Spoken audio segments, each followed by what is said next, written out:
김명준의 뉴스파이터, 오늘은 정치 뉴스로 먼저 시작을 해볼 텐데요. 함께 하실 분들을 소개해드리겠습니다. 김현주 시사평론가, 김상일 정치평론가, 그리고 허주연 변호사, 이렇게 세 분과 함께 시작을 해보도록 하겠습니다. 어서 오십시오.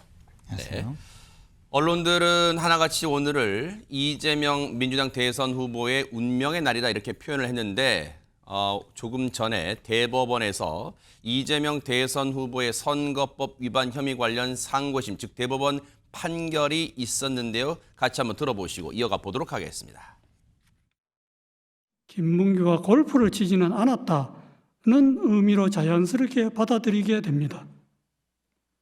그런데 피고인은 김문기 등과 함께 간 해외 출장 기간 중에 김문규가 골프를 친 것이 사실이므로 이 골프 발언은 골프 동반의 교유 행위에 관한 허위사실 공표에 해당합니다. 다수 의견에 따라 다음과 같이 판결합니다. 원심 판결을 파기하고 사건을 서울 고등법원에 완송한다. 대법원, 조희대 대법원장이 직접 이 판결문을 낭독을 했고요. 허주연 변호사님, 유죄 취지로 이제 파기 환송한다. 그 말인즉슨 원심이었던 서울 고등법원에 돌려보내겠다. 지금 이런 건가요? 그렇습니다. 원심이었던 서울 고등법원에서 이재명 전 대표에 대한 판단을 한 것을 법리 오해의 잘못이 있다라고 보고 다시 그 원심 법원으로 돌려보내서 오늘 전원합의체 판결 취지에 기속이 돼서 다시 한번 새롭게 판단해봐라. 이런 취지로 선고가 됐다, 이렇게 보시면 될 것 같습니다. 네. 원심 법원으로 돌아가게 되면 재판이 새롭게 열리게 되는 것이고요. 기존 항소심과 마찬가지로 새로운 증거를 제출하거나 의견서를 제출하고 공판기일이 새롭게 열리게 됩니다. 그렇지만 이 전원합의체 판결의 기속력이라는 것이 있거든요. 그러니까 이 판결의 취지에 따라서 판단을 해야 되기 때문에 지금으로서는 전부 유죄 취지로 파기환송이 됐기 때문에 다시 전부 유죄 취지의 판단이 나올 가능성이 상당히 높아진 상황이다, 이렇게 보시면 될 것 같고요. 네. 오늘 전원합의체 판결의 어떤 핵심적인 부분은 일반 유권자의 관점에서 이 공직선거법상 허위사실 공표 여부를 판단을 해야 된다는 겁니다. 그러니까 이재명 대표가 2심에서 주장한 내용이 받아들여졌던 것처럼 네. 일반적으로 봤을 때 일반 유권자의 관점에서 어떻게 보느냐가 아니라 내가 어떤 압박을 느꼈다, 내지는 네. 내가 그 사진에 대해서 조작됐다고 얘기를 했다, 이거는 나의 어떤 인식에 대해서 얘기를 한 것이다라는 부분을 강조를 했었는데, 이번 원심 판결에서, 이번 전원합의체 판결에서는 공직선거법상 허위사실 공표죄의 보호 법익이 개인의 표현의 자유보다는 이 국민의 일반적인 선거인의 관점에서 봤을 때 후보자에 대한 평가를 그르칠 수 있는 영향력의 전도를 전체적인 취지에서 그 맥락과 구체적인 사용 문헌과 그다음에 객관적인 증거로 증명 가능한지, 이런 것들을 종합적으로 판단해야 된다, 이렇게 판시를 했거든요. 네. 아마 원심 법원으로 돌아가면 이 취지에 존중하는 차원에서 유죄 판결이 다시 나올 가능성이 있는데, 문제는 여기에 대해서 다시 재상고를 할 수가 있습니다. 그렇게 된다고 하면 다시 한번 대법원으로 사건이 넘어갈 가능성도 배제를 할 수 없겠습니다. 재상고라는 것은 이재명 후보 측, 이재명 대선 후보 측에서 다시 재상고를 할 가능성도 남아있다는 얘기인데, 그렇죠? 네. 그렇습니다. 원칙적으로는 검사 측에서도 그리고 피고인 측에서도 모두 재상고를 할 수가 있습니다. 네. 재상고의 이유는 원심 판결, 그러니까 항소심이 어떻게 진행되느냐에 따라서 달라질 여지가 있는데요. 대법원에서 판단한 취지에 반하는 판결이 나왔다라든가 그 취지에서 적용하라는 그 법리를 제대로 적용하지 못한 사유가 있다라든가 새롭게 제출된 증거를 판단하는 과정에서 오늘 나온 전원합의체 판결의 취지를 잘못 적용했다든가 이런 사유가 있는 경우에 재상고를 하게 되는데, 검사 측, 피고인 측 모두 재상고를 할 수가 있는 것이 원칙이지만 네네. 아마 이재명 대표 측에서 만약에 유죄 취지 판단이 나온다면 재상고를 할 가능성이 상당히 높아 보입니다. 자, 이 궁금증 이 몇 가지만 더 여쭤보고 이재명 대표 반응 갈게요. 그 허주연 변호사님 보세요. 이제 서울 고등법원으로 돌려보내요. 그러면 원심 즉 직전에 두 가지 사안, 핵심 사안에 대해서 모두 무죄라고 판단을 내렸던 서울 고등법원 그 해당 재판부가 다시 파기환송심을 진행을 합니까? 아니면 서울 고등법원이 전혀 다른 새로운 재판부에 배당을 하나요? 어떻게 됩니까? 새로운 재판부에 배당할 것으로 보입니다. 물론 형사소송법에 파기환송심을 원심이 배당돼서는 안 된다라는 어떤 명문의 규정이 있는 것은 아니지만 네. 이 경우에는 이미 한번 재판을 했던 재판관들이기 때문에 전심 재판에 관여한 때 또는 예단을 가지고 있는 때라고 볼 여지가 있습니다. 네네. 그렇기 때문에 이 부분은 기존에 판단을 했던 재판부는 배당 자체에서 제외가 될 것으로 보이고요. 지금 서울고법에 형사 2부, 6부, 7부가 있는데 기존에 담당했던 재판부가 6부거든요. 네. 그래서 남은 두 부에서 두 부 중에 한 부에서 지금 재판을 다시 하게 될 것이라는 생각이 드는데 네네. 7부가 될 가능성이 상당히 높아 보인다는 생각이 듭니다. 네. 이재명 후보는 오늘 대법원 상고심 판결이 날 때 뭐 예상은 됐습니다만 대법원에 직접 대법정에 출석한다거나 하지 않고 대선 후보로서의 일정을 소화하는 과정에서 대법원의 이 판결을 전해들었어요. 어떤 입장, 어떤 반응을 보였을까요? 같이 한번 들어보시고 이어가 보도록 하겠습니다. 글쎄, 제가 생각했던 것과 전혀 다른 방향의 판결인데 일단 내용을 저도 확인해보고 입장을 내겠습니다. 근데 중요한 것은 법도 국민의 합의인 것이고 결국 국민의 뜻이 가장 중요하다 이 말씀을 드리겠습니다. 뭐 정치적 경쟁자들 입장에서는 뭐 온갖 상상과 또 기대를 하겠지만 정치는 결국 국민이 하는 것입니다. 국민의 뜻을 따라야 되겠죠. 김상현 평론가님, 이재명 대표의 물론 표정 네. 그리고 발언의 어떤 목소리, 어조 이런 걸 종합적으로 봤을 때 네.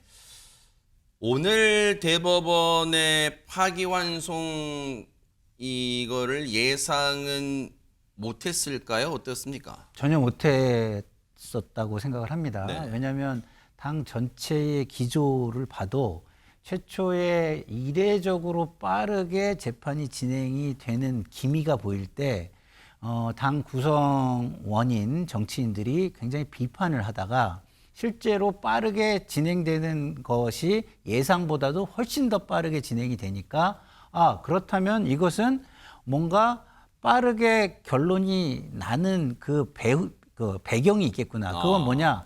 모든 재판관들이 이거에 대해서 합의가 어느 정도 쉽게 지금 이루어지고 있구나. 이렇게 생각을 한 거거든요. 그러면 모든 대법관들의 생각이 비슷하게 가는 경우 그리고 빠르게 선고일이 정해지는 경우는 상고 기각이 될 수밖에 없다는 게 법조계의 다수의 추정이자 추론이었습니다.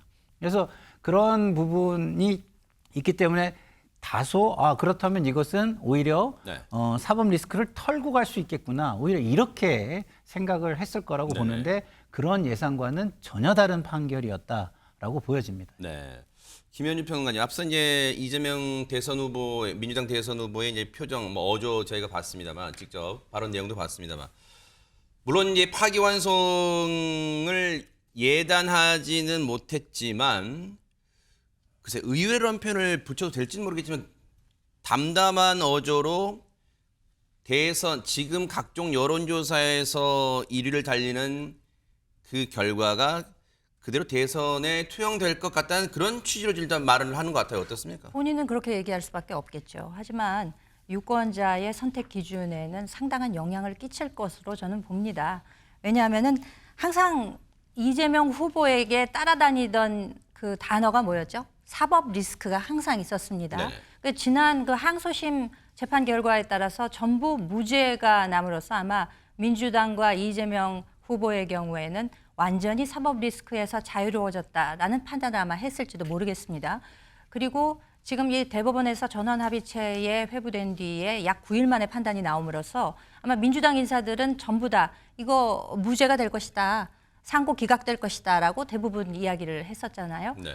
그런데도 불구하고 오늘 유죄 취지에 파기환송이 된 것, 이것은 국민들이 이번 대선에 있어서 후보자를 판단하는데 네. 상당한 기준점을 제공할 것이고, 그리고 그동안 말만 무성했던 이 사법 리스크가 네. 사법 리스크가 아닌 현실임을 대법원이 정의 실현이라는 이 큰 목적에 비추어서 확정 지어줬다. 저는 그렇게 판단을 합니다. 네. 그리고 무엇보다 네.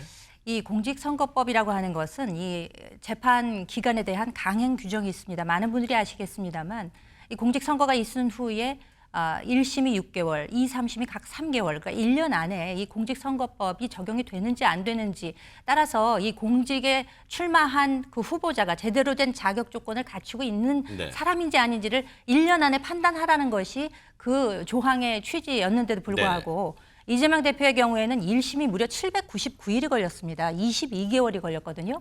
그리고 2심의 경우에는 4개월 10일, 그리고 대법원에 올라온 뒤에는 전원합의체 회부된 지 단 9일 만에 이번 결과가 나왔습니다. 네. 조희대 대법원장이 취임하면서부터도 신속한 재판을 굉장히 강조를 했었는데 네. 이것은 우리 국민적 차원에서 정의가 실현되는 모습을 보여줬다는 차원에서 크게 평가할 만하다고 하겠습니다.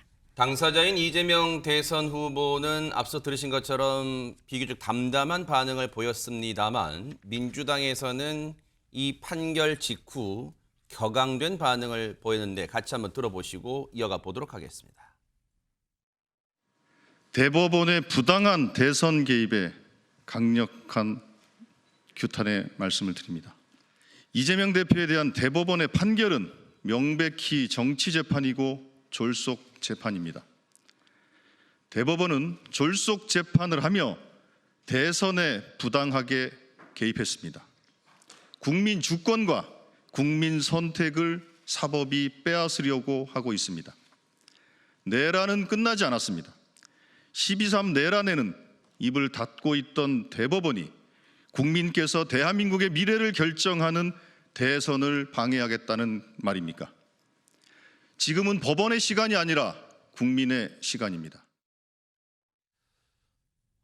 김상일 평론가님께 좀 여쭤볼게요. 이런 반응은 예견을 했습니다. 예상했습니다만, 근데 일각에서는 이런 말도 나올 수는 있을 것 같아요. 앞선 원심, 그러니까 항소심 때 두 가지 핵심 사안에서 모두 무죄 나왔을 때는 민주당은 환영의 뜻, 지금 이 긍정적 논평을 내놨잖아요. 네. 그리고 사필 규정이라는 말도 네, 썼고. 근데 이번엔 대법원이 유죄 취지 파기환송하니까 지금 정치 재판, 졸속 재판으로 일단 반응을 보였습니다. 이건 어떻게 봐야 됩니까? 기본적으로 대법원이 이전의 행태와는 너무 다른 모습을 보여줬기 때문에 그것의 배후와 다른 의도가 있는 것이 아니냐라는 의심을 하는 것은 하나의 정치 세력으로서는 너무나 당연한 감정적인 표출이라고 생각합니다. 근데 문제는 그 감정은 감정이고 평가이고 이렇지만 그것이 법적인 평가는 아니기 때문에 네. 법적 평가를 바꿀 수는 없는 거예요. 근데 다행히도 정치적인 평가에 또 결론을 내려줄 선거가 곧 있습니다. 네. 그러면 그 정치적인 평가를 선거를 통해서 받겠다. 민주주의는 사실은 사법이라는 것도 그 선거로 결정되는 모든 것 내지는 합의로 국민의 합의로 결정되는 모든 것의 기반으로 그 위에 서 있는 거지 그 밑에 기반을 깔고 있는 것은 아니거든요. 그렇기 때문에 민주주의의 꽃이라고 하는 선거를 통해서 네. 심판을 받겠다. 그리고 그 심판을 받기 위해서 이런 정치적인 평가를 우리가 내놓고 그 평가에 대한 또 국민의 판단을 기다린다. 네. 이런 입장인 것 같습니다. 판결 직후 국민의힘에서는 어떤 반응을 내놨을까요? 같이 한번 들어보시고 이어가 보도록 하겠습니다. 이번 대법원 판결은 상식의 승리이며 법치의 복원입니다. 그동안의 법 위반 행위에 대해서 책임을 지고 재판 지연으로 국민을 우롱한 데 대한 책임을 지고 후보직에서 즉시 사퇴하기 바랍니다. 서울고등법원은 이재명 후보에 대한 파기환송심을 빠른 시간 내에 열어서 6월 3일 대선 이전에 이 이재명 후보의 법적 리스크에 대한 명확한 판단을 해주기를 바랍니다.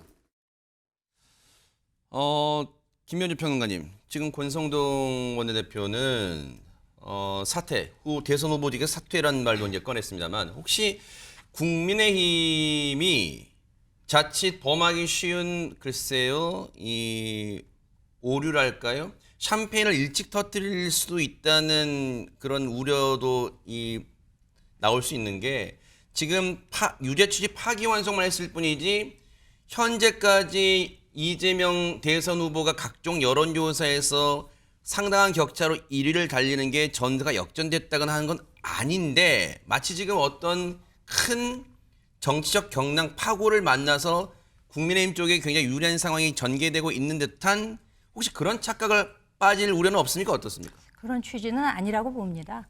어차피 우리 민주주의라고 하는 것이 입법, 사법, 행정, 삼권 분립으로 돌아가는 것이고 사법의 시계는 그동안도 쭉 진행되어 오고 있었습니다. 네. 지금 사법적 판단을 받은 것이고요. 그리고 지금 이재명 후보의 경우에는 지금 대선이라고 하는 선거에 있어서 가장 큰 규모의 선거, 대통령을 뽑는 선거에 후보자로 출마를 한 상황 아니겠습니까? 네. 여기에서는 오늘 대법원의 그 설시에서도 나왔다시피 네. 그 출마하는, 그러니까 선출직 공직자가 되겠다고 하는 출마하려는 사람의 표현의 자유보다는 이것을 선택하는 유권자, 그러니까 일반 선거권을 가진 사람의 국민의 권리가 더 소중하게 보호되어야 한다는 취지의 설명이 있었습니다. 네. 그렇기 때문에 그런 판단 근거를 제시한다는 차원에서도 이번 대법원의 판결이라고 하는 것은 이대로 유효한 것이고, 만약에 그렇다고 하면은 100만 원형 이상의 벌금형을 받을 경우에 공직에 출마할 수 없다는 그 기준에 의거해서 볼 때 이번에 사퇴를 하는 것이 바른 행동이 아닌가라는 점을 지적하고 있는 것입니다. 허주현 변호사님, 서울 고등법원으로 가게 되면 물론 이제 대법원은 이제 시청자 여러분들도 이른바 이런 이 사건을 많이 접하다 보니까 거의 학습이 되셨을 것 같아요. 대법원은 이른바 법리 적용을 잘 했는지를 따지는 법리심인데 고등법원에 다시 가게 되면 지금까지 마치 했던 것처럼 증인도 다시 부르고 어떤 그런 복잡한 긴 과정을 거칠까요? 아니면 대법원이 이른바 속도전을 냈던 것처럼 고등법원이 다시 맡았을 때 빠른 시일 내에 나올 가능성이 있어요? 어떻습니까? 원칙적으로 새롭게 열리는 파기환송심은 법률심이 아니라 사실심의 성격을 갖고 있기 때문에 필요하다고 하면 새로운 증거를 제출할 수도 있고 증인을 신청할 수도 있고 의견을 개진을 할 수도 있습니다. 네. 그리고 피고인도 공판기일에 소환이 돼서 출석을 해서 변소를 할 수가 있거든요. 그런데 일반적으로 이 실무적으로는 이렇게 길게 뭐 다시 심리가 진행되는 경우는 거의 없는 것이 제가 아까 말씀드린 기속력 때문에 그렇거든요.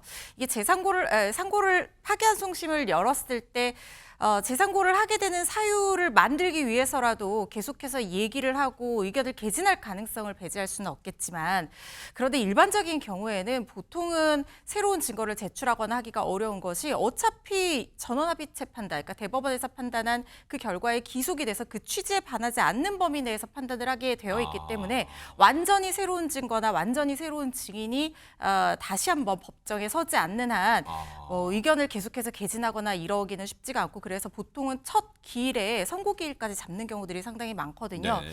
그래서 일반적인 2심보다는 빨리 진행이 될 가능성이 상당히 높아 보이지만 이 사건 같은 경우에는 이재명 후보 측에서 여러 가지 새로운 의견을 개진을 할 가능성도 있어 보입니다. 네. 물론 뭐 본인의 변소를 위해서 그럴 수도 있지만 네네. 어떤 시적인 문제들 때문에 그럴 수도 있다는 생각이 들거든요. 그렇다고 하면은 빨리 진행되기는 쉽지 않아 보이는 상황도 배제할 수는 없겠습니다. 네.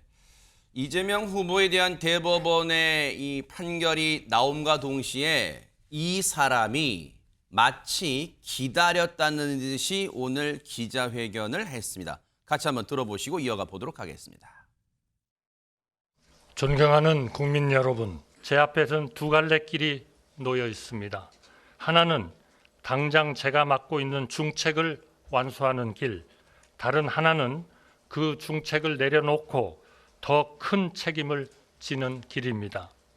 저는 우리가 직면한 위기를 극복하기 위해 제가 할 수 있는 일, 제가 해야 하는 일을 하고자 저의 직을 내려놓기로 최종 결정하였습니다. 저는 부족한 사람입니다.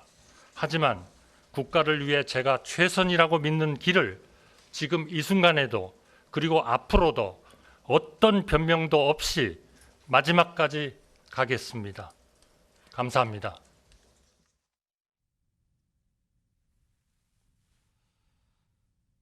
한덕수 국무총리 겸 대통령 권한대행이 왜 사퇴했는지를 총리직에서 또 대통령 권한대행에서 왜 사퇴했는지를 따져보기 전에 허주현 변호사님, 이렇게 되면은 앞으로 이 대통령 권한대행과 또 국무총리의 역할은 누가 하게 되는 거예요? 최상목 경제부 장관이 다시 한번 권한대행의 역할을 맡게 될 것으로 보입니다. 우리는 이미 한덕수 지금 대행에서 사퇴를 했으니까요. 한덕수 전 총리가 파면이 됐을 때 최상목 권한대행이 이 권한대행의 역할을 하는 모습을 볼 수가 있었잖아요. 그게 대행의 대행이었잖아요. 그렇습니다. 그 상황이 다시 한번 반복될 거라는 생각이 듭니다. 네. 근데 이제 사실 김상일 평론가님, 뭐 일각에서는 그런 말도 해요. 뭐 답정너 수준이었다. 뭐 한덕수 이제 전 총리입니다만 사퇴가 대선 출마를 위한 수순이다. 뭐 내일쯤 대선 출마한다는 얘기도 지금 나오고 있잖아요. 네. 기존의 행보들도 대선 출마를 염두에 둔 행보로 오해받을 만한 행보들이었죠. 그리고 그것이 틀리지 않았음을 오늘 확인을 해주고 있습니다. 그렇다고 한다면 저는 이런 행보에 중도층은 상당히 분노할 거라고 저는 봅니다. 지금 한덕수 총리의 가장 막중한 책임은요. 국정이 극도로 혼란해지고 굉장히 벌러러블한, 그러니까 굉장히 민감한, 위험한 그런 위기의 상황에서 정권의 영속성을 이어가는 중간에 임시대권을 맡아서 그 기간 동안 상당히 국정을 안정시키는 거거든요. 그런 책임을 방기하고 본인의 이익을 위해서 그 기간을 자신의 이익을 위해서 쓰고 마치 론스타가 먹튀를 하고 가듯이 권한대행을 하면서 먹튀를 하고 가는 모습으로 보일 겁니다. 그럼 자기 책임은 방기하고 자기 이익을 위한 먹튀를 하는 것을 네. 국민이 좋게 판단할 것인가? 그렇게 판단하지 않을 것임에도 네. 마치 본인이 영웅인 듯이 저렇게 그리고 마치 국민에게 좋은 평가를 받은 정권의 총리였던 것처럼 마치 본인이 대단한 일을 했던 것처럼 저렇게 나오는 것이 과연 맞는가. 얼마 전에 경제 성적표가 나왔습니다. 경제 성장률 마이너스 0.2% 네. 역성장이에요. 역성장, 네네. 지금의 보여주는 행태들도 정치의 역성장의 모습입니다. 저렇게 후퇴시키는 그 전 총리의 모습을 저는 저도 개인적으로는 굉장히 분노에 찬 시각으로 보고 있지만 중도가 앞으로 용서하지 않을 것이다. 굉장한 착각에 빠져가지고 출마를 하는 것이다라고 저는 봅니다. 김현주 평론가님, 물론 대선이라는 것은 일정 자격 조건, 나이 등 자격 조건만 되면 누구든 나올 수 있습니다만 한덕수 전 총리가 이제 내일쯤 대선 후 출마 기자회견을 할 것으로 예상되는 가운데 국민의힘에서는 맞듣지 않은 상황인가요? 어떻습니까? 이 상황이 대선 출마 한 전 총리의 대선 출마가 어떻습니까? 그 소신이나 판단 여부에 따라서 의견은 좀 갈리지 않나 저는 이제 일단 그렇게 생각합니다. 국민의힘 내부에서도 소위 그 빅텐트를 치겠다고 하면서 본인들의 정치적 이권이 연결되어 있는 것인가를 의심케 할 정도의 그래서 한덕수 차출론을 기존부터 띄웠던 분들의 경우에는 환영을 할 것이고요. 네. 그것이 옳지 않다라고 생각하는 분들도 분명히 있습니다. 네. 그동안 한덕수 대행이 대통령 탄핵 이후에 보여왔던 매우 모호한 태도, 외신과의 기자회견에서 네. 노 코멘트라든지 not yet이라고 이 얘기를 했었죠. 그리고 트럼프 대통령과의 통화에서도 마치 결정을 하지 못한 것처럼 이야기를 하지 않았습니까? 굉장히 모호한 태도로 일관을 하다가 오늘 총리직을 내려놓으면서 이 중책을 내려놓고 더 큰 책임을 지겠다고 했어요. 지금 나라가 위기 국면에 있기 때문에 본인이 이 총리직을 내려놓고 더 큰 책임을 지겠다. 아니 지금 자신이 지고 있는 책임을 내려놓고 어떻게 더 큰 책임을 질 수 있겠다는 것인지 저는 굉장히 비판적인 시각으로 보고 있습니다. 네네. 더군다나 이 대통령 탄핵으로 인해서 조기 대선 국면에서 이 대선을 잘 관리해야 하고 글로벌 통상 전쟁에서 최소한의 대응을 통해서 국정의 연속성을 이어가야 될 임무를 맡고 있는 이 상황에서 본인이 어떻게 더 큰 위기를 극복할 수 있는 자리에 갈 수 있겠다고 선언하는 것인지 그리고 아직까지도 오늘 총리직을 내려놨지만 대선 출마는 아마 내일 오전 10시에 국회 소통관에 예약이 되어 있는 것으로 알려져 있습니다. 그렇기 때문에 본인이 이제 보다 명확한 입장을 밝히겠습니다만 네. 지금 현재 대행 체제가 무너짐으로 인해서 2차 대대행 체제가 다시 열리게 됩니다. 네. 초유의 초유를 거듭하는 이런 상황에 대한 책임은 어떻게 지실 것인지 그것도 묻지 않을 수가 없습니다. 네. 제가 좀만 보태면요. 그럴까요? 네네. 이런 생각이 들어요. 제가 김명준 앵커님한테 내가 너무 좋은 사업이 있으니까 그 지금까지 저축해 놓은 거 나한테 투자해라고 해서 저한테 투자했는데 제가 그 돈을 싹 날려 먹었습니다. 그랬더니 우리 김명준 앵커님이 그 돈 돌려줘야지. 그리고 어떻게 책임질 거야 이렇게 얘기하는데 거기다 대고 나한테 돈을 더 빌려주면 내가 돈 벌어가지고 책임지고 돌려줄게. 이렇게 얘기하는 거하고 뭐가 다른지를 모르겠습니다. 시간 관계상 정치 얘기 마치기 전에 김상열 평론가님과 김현준 평론가님께 한 질문씩 하나 드리고 이제 정치 얘기 마무리해 볼게요. 혹시 지금 이제 국민의힘 진영 더 나아가서 보수 진영에서는 최대 이슈가 가장 관심사가 이제 범보수 후보 단일화 문제일 거예요. 혹시 민주당 입장에서는 이 상당한 메머드급 선대위도 출범시켰습니다만 혹시 보수 쪽이 이건 뭐 김현주 평론가님 좀 기분 안 좋으실지도 모르겠지만 단일화 과정을 거쳐서 한 명의 후보가 나온다. 지금 물론 개혁신당의 이준석 후보도 나온다고는 합니다만 만약에 이제 거대 양당의 1대1 구도로 대선 구도가 2022년 재판이 된다면 재연이 된다면 어떻습니까? 혹시 이제 다시 한번 이렇게 똘똘 뭉치는 이게 양 진영이 뭉치는 대선이 재연될 거라고 보세요? 아니면 지금의 여론조사 구도가 크게 흔들리지는 않을 것이다 이렇게 보세요? 어떻게? 양 진영은 이미 똘똘 뭉쳐 있고요. 그 똘똘 뭉쳐 있는 부분이 흔들리지는 저는 않을 거라고 봅니다. 그 이유는 자기 후보가 좋아서라기보단 상대 후보, 상대 진영을 악마로 생각하기 때문에 그래요. 네. 결국 결론은 어디서 나게 돼 있냐면 중도에서 나게 돼 있습니다. 근데 중도가 바라보는 부분이 있겠죠. 문제의식이 있겠죠. 물론 민주당을 보고는 후보의 사법 리스크를 볼 겁니다.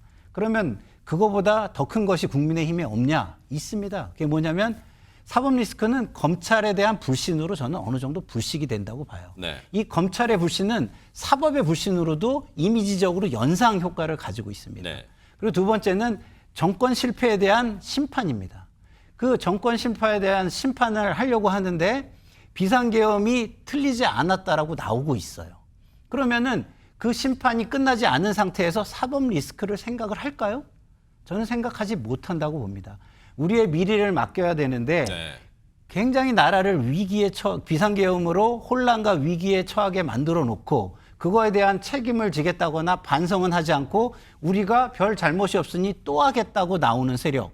그런 정치에 대한 책임을 안 지는 세력에 대해 심판을 하려는 것이 정치적으로는 먼저일 것이다. 그리고 선거는요, 두 가지 심판을 동시에 할 수 있는 제도가 아닙니다. 우선적인 걸 심판하게 돼 있어요. 그래서 이재명 후보의 사법 리스크는 이 우선순위에서 2순위로 밀릴 것이다라고 저는 생각합니다.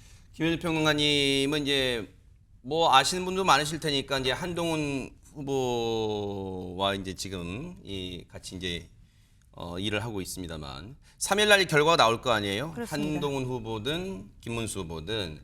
근데 문제는 내일 출마 회견을 할 것으로 보이는 한덕수 전 총리와 단일화를 안 하게 되면 다자구도가 되면 범보수 입장에서는 뭐 언론에서 뭐 필패 가능성이 높다 이렇게 분석이 나온단 말이에요. 그러면 이걸 어떻게 해결을 해야 됩니까? 단일화 문제는.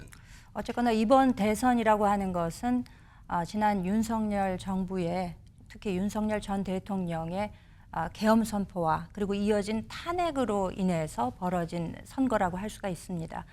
그렇지만 우리 국민의힘에서는 그 탄핵에 있어서 분명한 태도로서 반대를 했고, 찬성을 했고, 계엄 선포에 대해서도 분명한 입장을 취하고 국민 여러분들께 사과드릴 국면에서는 분명한 사과를 거듭해 왔습니다. 그렇기 때문에 지금 현재 범보수 진영에서의 중심축은 국민의힘이라고 할 수 있는데 국민의힘의 경선이 막바지로 가고 있습니다. 내일 모레면 이제 후보가 결정되게 됩니다. 그런 와중에 그 국민들의 선택의 그 표만을 놓고 여기서 단일화를 운운하는 것은 국민의힘에도 도움이 되지 않고 국민 여러분들의 판단에도 도움이 되지 않기 때문에 이와 같은 국면이 펼쳐지는 것에 대해서는 매우 개인적으로 유감스럽게 생각합니다. 국민 여러분들께 올바른 앞으로의 대한민국의 미래를 제시할 수 있는 그것으로만 승부해야 된다고 보고, 저는 그래서 단일화 논의에 대해서는 이후에 모든 세력이 힘을 규합해서 함께 가야 하겠습니다만 네. 아직 이야기를 하는 것은 섣부르다고 판단이 됩니다. 네. 정치 얘기는 이제 여기서 좀 마무리해야 되고요. 이 관련해서는 오늘 이재명 대선 후보의 대법원 파기환송심 관련해서는 이어지는 뉴스7이 오늘 좀 평소보다 일찍 합니다. 그러니까 여러분들이 계속 채널 MBN을 고정해 놓으시면 오늘 대법원 파기환송심의 배경 그리고 앞으로의 전망 등을 자세하게 최준락 앵커와 유호정 앵커가 짚어드리도록 할 테니까 채널 고정해 주시기를 부탁을 드리겠습니다. 자, 오늘 정치 얘기 여기서 좀 마무리해 볼게요. 세 분 감사합니다. 네네.